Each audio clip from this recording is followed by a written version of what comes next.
Hai, salam sejahtera dan selamat datang ke Dapur Shaila.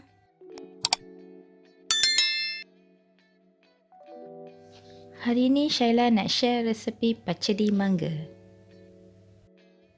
Pachadi mangga adalah sejenis masakan tradisional India, khasnya di waktu perayaan. Untuk masakan ini, kita perlukan 2 biji mangga besar yang sudah separuh masak. Ini mangga jenis kuning, Shaila petik dari pokok Shaila sendiri.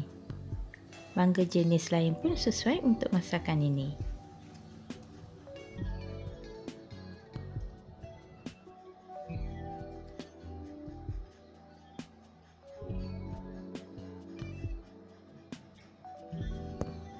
Kita buang dulu kulit mangga dan kemudian potong ke kepingan kecil supaya senang masak nanti.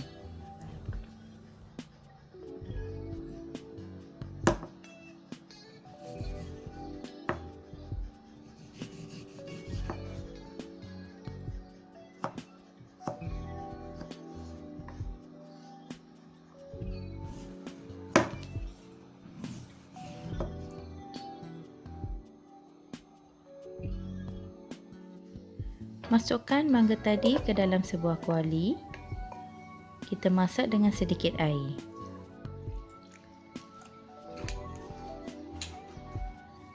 Shaila masukkan setengah sudu kecil serbuk kunyit.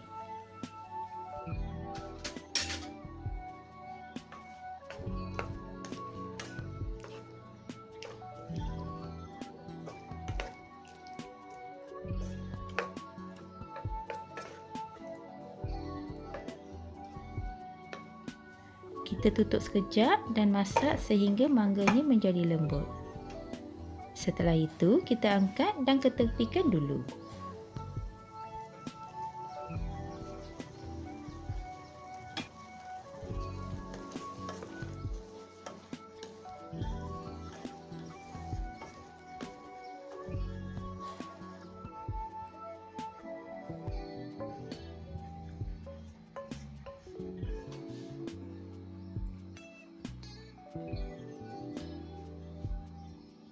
Panaskan sedikit minyak.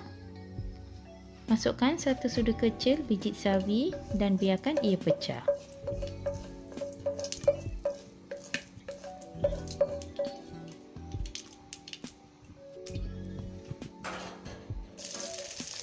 Sekarang masukkan 1 biji bawang yang sudah dihiris.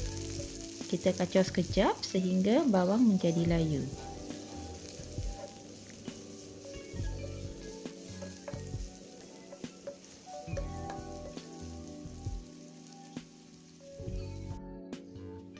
Yang ini Shaila masukkan 3 ulas bawang putih yang sudah ditumbuk. Ini pula halia dalam 1 inci yang sudah ditumbuk juga.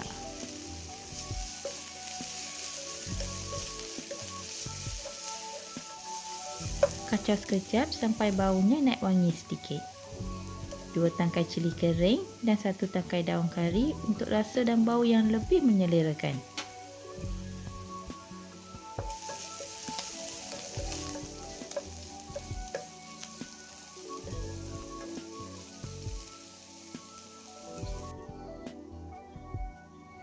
Sekarang kita campurkan mangga tadi.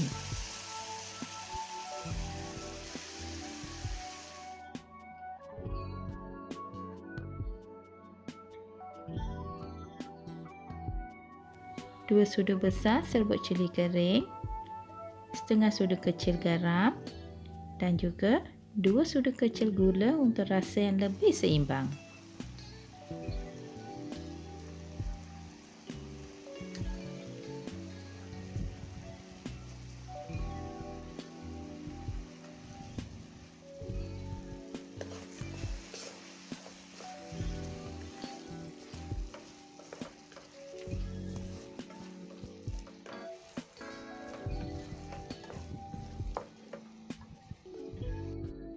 Tuangkan sedikit air dan kacau untuk dapatkan tekstur yang tidak terlalu pekat atau cair. Kita nak kuahnya pekat seperti jam. Tutup dan biarkan ia merenih sehingga sebahagian besar mangganya hancur. Syaila pecah-pecahkan sedikit mangga yang besar ni. Okey, dah siap mangga pacedi. Masakan ini biasanya kita makan dengan nasi sebagai penambah selera. Boleh juga dimakan begitu saja. Rasa mangga masam manis dengan rasa sedikit rasa pedas cili amat menyelerakan. Sehingga video seterusnya, stay home dan stay safe. Jangan lupa subscribe dan tekan butang loceng untuk mendapat video terbaru dan juga like, komen dan share.